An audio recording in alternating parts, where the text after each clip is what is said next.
Praise Lord, जय मसीह की। कैसे हो मेरे भाइयों, मेरी बहनों, आप सभी लोग। और खुदा आपको बरकत दे, आशीष करे। और अगर आप हमारे चैनल के ऊपर नए हैं तो आप हमारे चैनल को सब्सक्राइब करें और बेल आइकन को दबाएं और वीडियो को लाइक करें। मैं एक बात ये कहना चाहता हूँ, खुदा के कलाम से मैं बात करूँगा, वचन से बात करूँगा। जिस प्रकार फिलिप्पियों की पत्री के अंदर इस बात को लिखा हुआ है कि जैसे मसीह यीशु का स्वभाव है वैसा ही तुम्हारा भी होना चाहिए।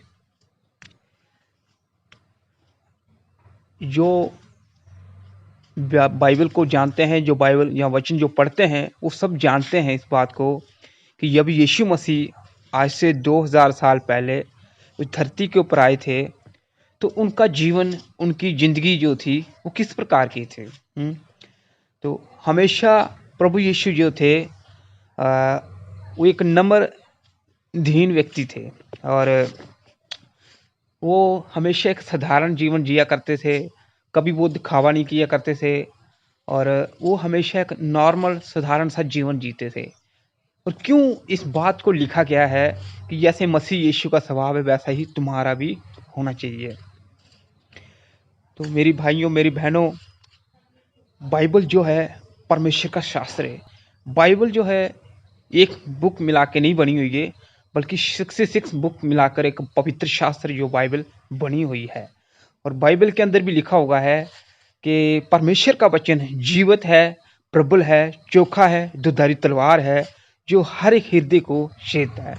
तो मैं एक बात ये कहूँगा आपको, मेरी भाइयों, मेरी बहनों, परमेश्वर का वचन जो है वो जीवित है और इसीलिए वचन में ये इस बात को लिखा हुआ है कि जैसा स्वभाव मसीह यीशु का वैसा तुम्हारा होना चाहिए। इसलिए प्रभु यीशु मसीह जो से आज से 2000 साल पहले वो धरती पर आए और उन्होंने पवित्र, एक साधारण, एक नॉर्मल सा जीवन जिया था है। तो इसलिए मैं ये कहूँगा, ज़्यादा नहीं बोलूँगा, 2-3 बातें बोलूँगा। पहली बात, हमारा जीवन जो है वो प्रभु यीशु मसीह जैसा होना चाहिए है, जैसे यीशु मसीह का जीवन था। क्योंकि यीशु मसीह एक पवित्र जीवन जीने वाला व्यक्ति और पवित्र, नॉर्मल, एक साधारण सा जीवन जीता था। इसीलिए जैसे यीशु मसीह का स्वभाव है वैसा हमारा भी होना चाहिए। दूसरी बात यह है कि जैसे यीशु मसीह पवित्र था वैसे हम भी पवित्र बने। बाइबल के अंदर पतरस की पुस्तक में लिखा हुआ है कि जैसे तुम्हारा बुलाने वाला पवित्र है वैसे तुम भी अपने सारे चाल चलन में पवित्र बनो। तो इसलिए हम अपने चाल चलन में पवित्र बने। और तीसरी बात यह है कि प्रकाशित वाक्य में लिखा हुआ है, जीवन के पेड़ के पास आने का अधिकार उसी को होगा जिसने अपने वस्त्र को धो लिए हैं। तो पहली बात ये प्रार्थना करें प्रभु के सामने कि परमेश्वर, जैसा स्वभाव तेरा है वैसा मेरा होने पाए प्रभु यीशु। जैसे तुम पवित्र हो परमेश्वर या प्रभु यीशु, वैसे तू हमें पाक अतः पवित्र कर। तीसरी बात ये प्रार्थना करें, प्रभु तू अपने राज्य में, स्वर्ग राज में प्रवेश करने के लिए तू हमारी आत्मा के वस्त्र धो ले और हमें श्वेत वस्त्र पहना दे, मेले वस्त्रों को उतार। और जिस प्रकार से योशु था और योशु मेले वस्त्र पहने हुए खड़ा था, शैतान भी खड़ा था, स्वर्गदूत भी।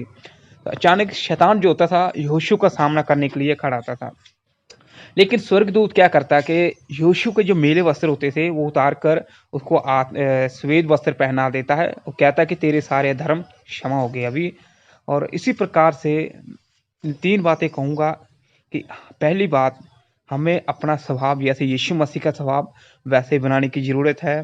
दूसरी बात कि जैसे परमेश्वर सर्वशक्तिमान प्रभु परमेश्वर पवित्र है, हमें अपने जीवन को पवित्र करने की ज़रूरत है। तीसरी बात है वो ये है कि हमें आत्मा के श्वेत वस्त्र पहना है। ये प्रार्थना करें, प्रभु तो हमें आत्मा के वस्त्र पहना और हमें मेले वस्त्र जो है हमारे उतार हैं।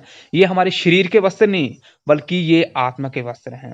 और वैसे भी हमारी जो आत्मा है वो आत्मिक सच्चाइयों की भूखी है और हमारी आत्मा जो वचनों की, प्रार्थना की और प्रभु की बहुत ज़्यादा प्यासी हैं। इसी प्रकार हमारी आत्मा जो है वो वचन की और प्रार्थना की बहुत भूखी और प्यासी है। खुदा आपको बरकत दे, आशीष करे। सबको जय मसीह की।